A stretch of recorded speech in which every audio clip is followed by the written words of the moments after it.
Nouvelle semaine, nouvelle émission et surtout nouvelle énergie par ici. Et c'est avec ce beau cocktail et beaucoup de plaisir que nous nous retrouvons aujourd'hui pour cette nouvelle aventure de votre émission Parcours Inspirant. Toute l'équipe est déjà en place pour vous informer, vous éparter et surtout pour vous inspirer. Mesdames et messieurs, bonjour et bienvenue à tous. Alors aujourd'hui, je présente rapidement le plateau.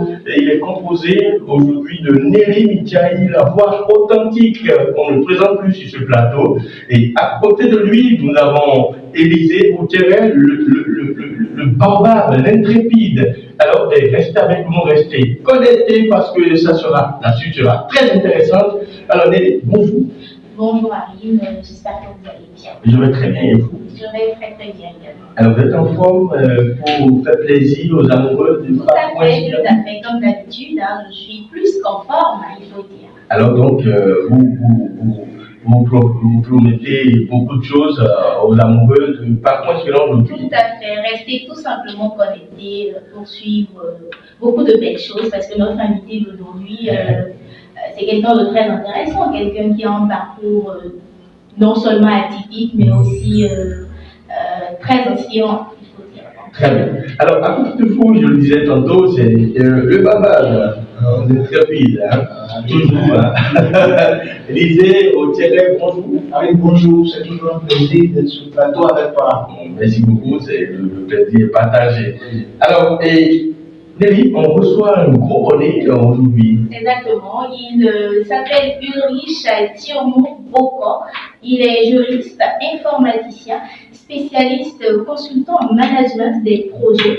Il est également président de l'association de l'ONG, Happy Life Epics, mais aussi responsable de l'organisation de Eco-Jogging Bénin. Donc tout à l'heure, on aura le plaisir de discuter avec lui, mais avant, on va le découvrir à travers la biographie, comme d'habitude. La biographie qui est d'ailleurs la deuxième manche, la deuxième rubrique de cette émission. Alors donc, restez connectés, vous ne serez pas déçus, restez avec nous. Je l'ai déjà dit, je vous ai promis, ce serait très intéressant aujourd'hui, n'est-ce pas, Lizzie? Oui, aujourd'hui, il y aura du ouf, comme l'autre le disait, puis vraiment, c'est toujours un plaisir de voir que des gens qui ont un parcours inspirant, qui ont un parcours très élogieux, passent toujours par nos antennes. C'est très important.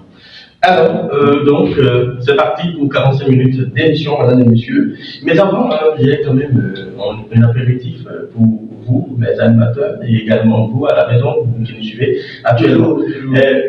L'apéritif d'un sujet qui brûle. Alors, le dimanche dernier, le 28 mai 2023, c'était la journée mondiale de l'hygiène menstruelle. Et le monde entier a célébré cette journée. Donc, j'ai quand même envie de goûter Nelly, d'accord, en première position sur la question. Quelles sont vos impressions? Parce que d'ailleurs, le thème de cette année, c'était briser les tabous. Donc, moi, ma première question, c'est est-ce qu'il y a toujours des tabous par rapport aux menstrues et est-ce qu'il y a toujours cette hygiène-là quand on parle des menstrues? Ah oui, tout à fait, Arine, il y a toujours un tabou autour de la question. Quand on parle d'hygiène menstruelle, déjà, c'est une question qui relève de la santé publique. Donc, c'est une question très importante puisque ça touche les filles qui sont encore des enfants et ce sont les femmes en devenir. Et question de santé publique, donc c'est question gouvernementale. Donc, c'est une question très très importante. Et aujourd'hui, on constate que les parents n'ont pas autant de facilité à parler de ça avec leurs enfants. Et quand tu vas par exemple dans les écoles, il y a beaucoup de personnes qui sont capables, beaucoup d'hommes qui sont capables de se moquer d'une fille parce que donc ça se passe en camarade. Voilà, ils sont capables de se moquer d'elle parce que voilà, elle est tachée. Alors qu'il n'y a rien de drôle dans cette histoire, il n'y a rien. Tout est naturel. Voilà, tout est naturel, donc il n'y a pas à se moquer. C'est une question très sensible qui aujourd'hui encore malheureusement est un tabou, mais fort heureusement il y a pas mal d'associations aujourd'hui qui quand même militent pour que ces filles-là puissent comprendre que c'est quelque chose de naturel, c'est quelque chose de très important même dans la vie d'une femme, parce que quand tu n'as pas tes règles, quand tu n'as pas tes menstrues, tu ne peux pas porter, tu ne peux pas donner la vie. Donc c'est quelque chose d'indispensable, littéralement. Donc il y a de ces associations-là aujourd'hui qui travaillent dans ce sens-là pour quand même que la femme, que la fille puisse comprendre que ce n'est rien de souillant, ce n'est rien de sale, c'est plutôt quelque chose de normal et de naturel, et personne n'a à la brimer parce qu'elle a ses règles.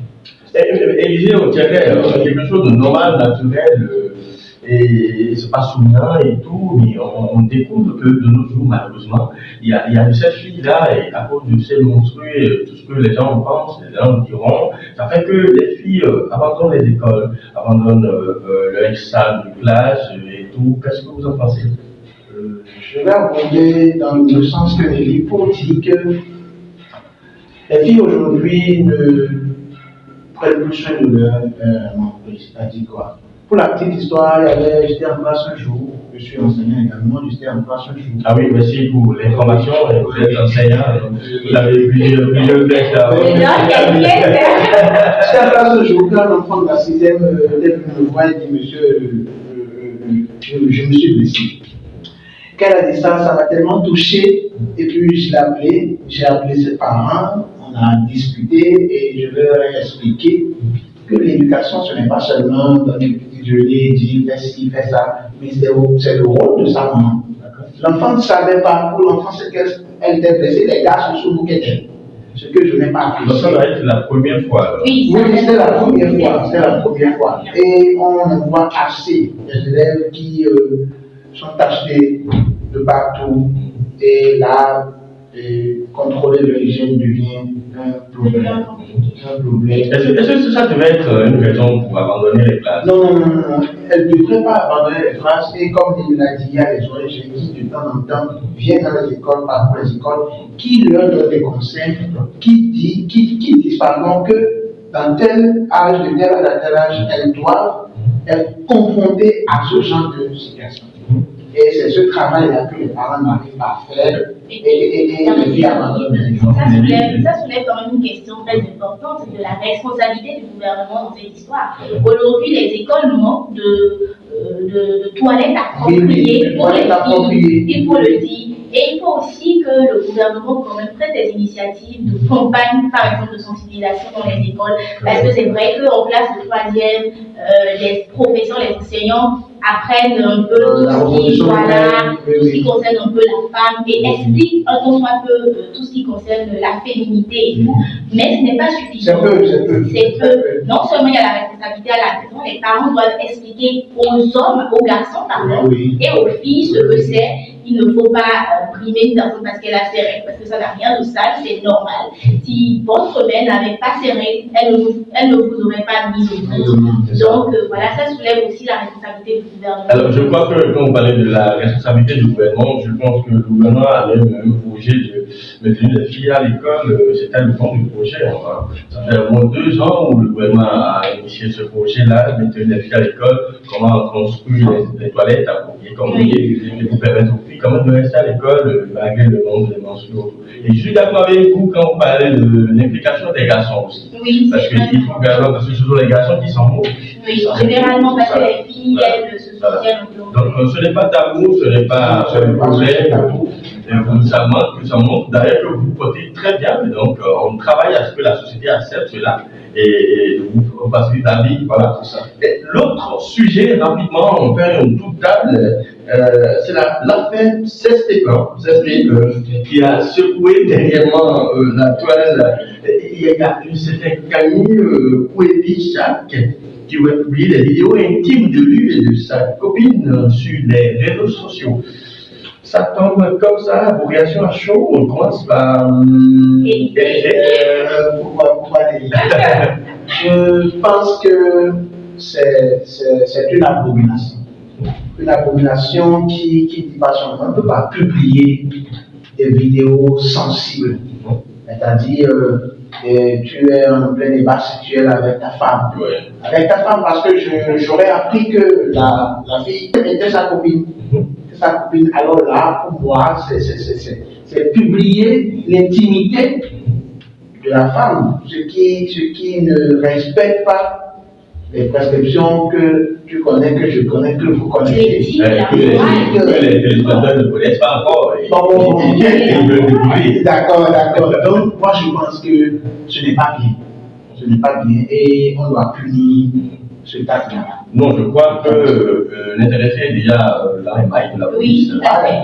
Voilà, depuis Nelly Diagne, vous voyez, vu qu'il est allé directement sur la publication, pourquoi avoir ces données d'abord dans son téléphone? Pourquoi avoir publié un moment aussi intime, aussi confidentiel, aussi sacré?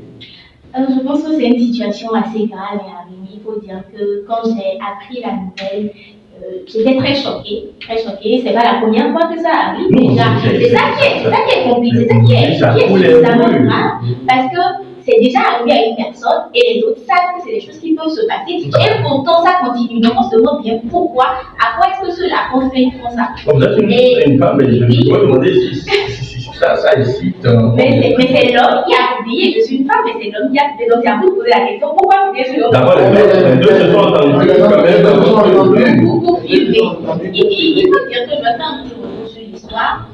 Il paraît, d'après ce que j'ai appris, que les deux sont en couple depuis un certain temps et que le monsieur traversait une mauvaise période financièrement.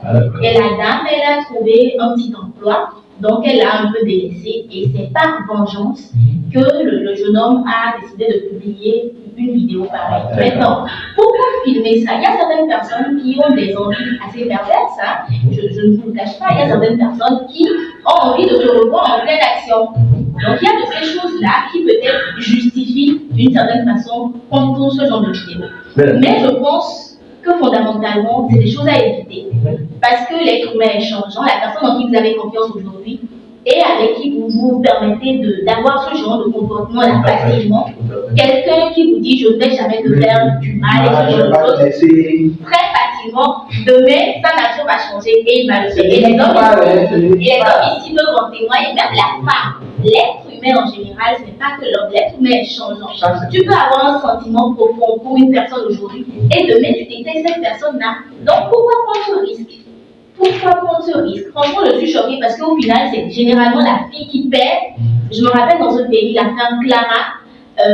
Clara, c'est un peu éloigné de l'exemple. Elle a pris ça autrement. Voilà, c'est un peu éloigné. Mais je me rappelle qu'il y a eu de ces histoires-là où généralement on voit les parents s'en prendre à la fille. Et généralement, c'est la suite. Au niveau de la famille de la fille qu'on suit, on ne voit plus comment est-ce que l'homme s'est débrouillé avec sa mère.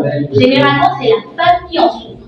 Donc, moi, je pense que c'est aux femmes aujourd'hui de prendre conscience de ce que il y a des limites au plaisir, en fait. Bon, et si on commençait d'abord par utiliser à des fins orthodoxes, à des fins catholiques, les réseaux sociaux, et si on laissait les débats sexuels là où ils étaient et on continue avec ensemble. Parce qu'aujourd'hui, on ne peut pas se capter des réseaux sociaux. Non. Mais on utilise ces réseaux sociaux-là à des fins. C'est ça. C'est d'ailleurs la phrase qui conclut ce débat que j'ai appelé apéritif.